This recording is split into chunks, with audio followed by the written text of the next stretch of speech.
Ողջույն հարգելի գործընկերներ, հարգարժան հայ ժողովուրդ։ Այսօր քննարկում ենք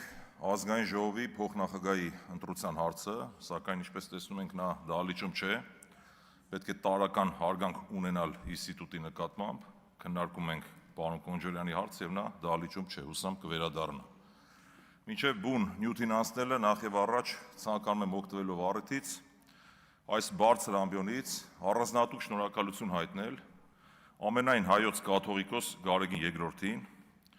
ընդդիմադիր խմբակցությունների պատգամավորներին ընդունելության արժանացնելու Մայրաթոր Սուրբ Էջմիածնի վեհարանում եւ իր հայրապետական օրհնությունները փոխանցելու համար։ Սիրելի հայրենակիցներ, հայտնի պատճառներով վեհապար հայրապետը Անդրանիկ նիստին ներկա չի գտնվել եւ մենք մեր նախաձեռնությամբ այցելել ենք վեհարան։ Իդեպ առավել քան վստահ եմ, որ քաղաքացիական պայմանագիր խմբակցության շատ ու շատ անդամներ օրինավոր քրիստոնյաներ են եւ իրենց հոգու խորքում կիսում են մեր հայացքները, սակայն քաղաքական պատճառներով ի վիճակի չեն բարձրաձայնել այդ մասին։ Ինչևէ, հիմա անցնեմ հաջորդ թեմային, ափսոս որ Տարոն Չախոյանը եւ Արթուր Հովհաննիսյանը դահլիճում չեն, ընդհանրապես կարճ երկու անդրադարձ, ինչ վերաբերում է հայրենիքին։ Ես Հայկ Ֆարմանյանն եմ, ծնվել մեծացել եմ Երևանում, երևանցի եմ, բայց ծնողներս արժանապատիվ եւ թասիբով ջավախցիներ են։ Պապերս թաղված են Ջավախքում, եւ այո, Ջավախք իմ երկրորդ հայրենիքն է։ Եվ ի տարբերություն ձեզ, բազմաթիվ ազգությամբ վրացիների մոտ, երբ որ ես ասում եմ Ջավախք իմ հայրենիքն է, իրենք շատ մեծ ուրախությամբ արձագանքում են։ Սա ուղղակի արձագանք, որպես թե ինչ է նշանակում իրական հայրենիք կամ պատմական հայրենիք, պետք չի մանիպուլացնել։ Երկրորդ հարցը, բարեկամաբար ցանկանում եի խորհուրդ տալ Տարոն Չախոյանին եւ Արթուր Հովհաննիսյանին, իրենց ելույթների մեջ մի փոքր զուսպ լինեն, առողջությանը վնաս է։ Մեկ-մեկ այդ հոգեբանական պորտքումից մարդիկ ուղեղի ցնցումել են ստանում։ Հաջորդ հարցը, ինչ վերաբերում է Արթուր Հովհաննիսյանին, ի՞նչ է նշանակում սեփականությունը խլենք, բաժանենք ժողովրդին։ Կարող է Լենինը դամբարանից դուրս եկել, տեղյակ չենք։ Եվ վերջապես, քանի որ Հայկ Կոնջորյանի հարցն է քննարկվում, ինքը չի կարող պատասխանատու չլինել իրենց քաղաքական թիմի համար, այնպես ինչպես ես պատասխանատու եմ իմ թիմի համար եւ իմ թիմը պատասխանատու է ինձ համար։ Նորից ստիպված եմ անդրադառնալ Հայ Փոստին։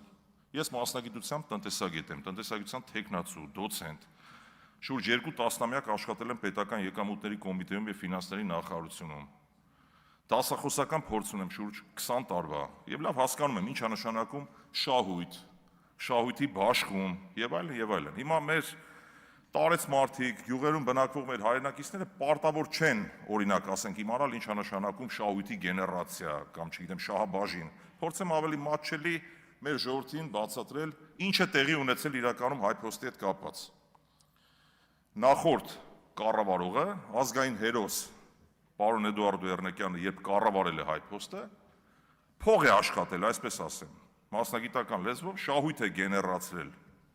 Հետո երբ որ պետությանն անցել, այդ փողով հանդերձ է անցել պետությանը։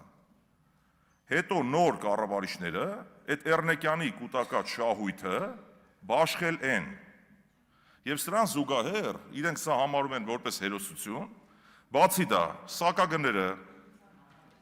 պետության համար, բացի դա սակագներին անդրադառնամ, երբ հասարակ մարդը մտել է Հայ Փոստ, վճարել է նամակ ուղարկելու համար 120 դրամ, 88%-ով թանկացրել են սակագինը, դարձնելով 370 դրամ։ Ժորժ ջան, սա արվում է ձեր հաշվին, եւ երբ որ մենք խոսում ենք top management-ի մասին, չենք խոսում պարոն Կոնջորյանի կնոջ մասին, մենք խոսում ենք top management-ի մասին։ Ես նույնպես եղել եմ ժամանակին top manager, եւ երբ որ բավականաչափ բարձր աշխատավարձ էի ստանում եւ այդ հիմնարկը այլևս ի վիճակի չէր գործունեությունը շարունակել, պարզապես սեփականատիրոջ հետ որոշեցինք, որ իմաստ չունի իմ հետագա պաշտոնավարումը։ Հիմա մենք խոսում ենք նրա մասին, որ պետության հաշվին top manager-ը ստանում է $10,000 աշխատավարձ, շուրջ 40 անգամ, մինչև 40 անգամ, լավ 37-8 անգամ ավելացրել են պարտքերը եւ խոսում են, որ ամեն ինչ նորմալ է։ Գիտեք, պետությունը կործանման տանելու ամենակարճ ճանապարհներից մեկը դա երկակի ստանդարտների կիրառումն է։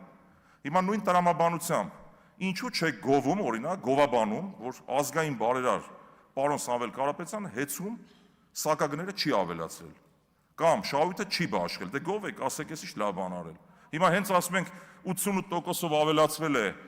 ուրեմն սակագները, շուրջ 37 անգամ ավելացել են պարտքերը այդ ընկերության, տնօրենը շարունակում է $10,000 աշխատավարձ ստանել, ամեն ինչ նորմալ է։ Եթե տնօրենը հայփոստի աֆիլիացված չլիներ պարոն Կոնջորյանի հետ, դժվար թե նա կարողանար շարունակել պաշտոնավարել։ Սա ակնհայտ բան է, եթե հակառակը լիներ, դուք միլիոն անգամ կկրկնեիք այդ նույն բանը։ Եվ նորից օրինակի տեսքով ցանկանում եմ մեր հայրենակիցների համար մի պարզ պրիմիտիվ օրինակ բերել, որ պարզ լինի ավելի, ժողովուրդ ջան։ Պատկերացրեք, ձեզ հանձնել են որպես ապրանք, տուփ։ Տուփի մեջ դրել են գումար, փող, բայց այդ տուփը հանձնել են, որ դուք օգտագործեք որպես ապրանք։ Հիմա այդ տուփի նոր սեփականատերը վերցնում այդ փողը օգտագործում է, մի հատ էլ ամփույթ է օգտագործում, քերծվածքներ է առաջանում, վարկ է վերցնում, որ բերի այդ տուփը վերանորոգի։ Այ հայփոստը դրան է նման։ Հիմա որպես կրկնում եմ, քաղաքական պատասխանատվություն կրող անձ պետք է պարոն Կոնջորյանը կարծում եմ այս հարցերին պատասխան տա եւ բնականաբար եթե հարցեր չառաջանային, այսքան չէինք խորհ, եթե կապ չունենար հայփոստի հետ, մենք չէինք խորանա եւ չէինք հայփոստի մասին այսքան երկար բարակ խոսքեր չէինք ասի։ Մի խոսքով, ինչ եմ ուզում ասել, գոյություն ունեն փաստեր, մենք հասկանում ենք այդ փաստերի տրամաբանությունը եւ ամփոփելով ասեմ, ժողովուրդ ջան, կուտակված նախորդ սեփականատիրոջ շահույթը գեներացված բաշխել են նոր կառավարիչները, պետության հաշվին տնօրենին վճարում են ամսական $10,000 աշխատավարձ, սակագները բարձրացրել են 88 անգամ, 88%-ով ներողություն եւ վերցրել են հսկայական վարկեր, որպեսզի սպասարկեն փակեն իրենց ծակուցուքերը, այսպես ասեմ։ Շնորհակալություն ուշադրության համար։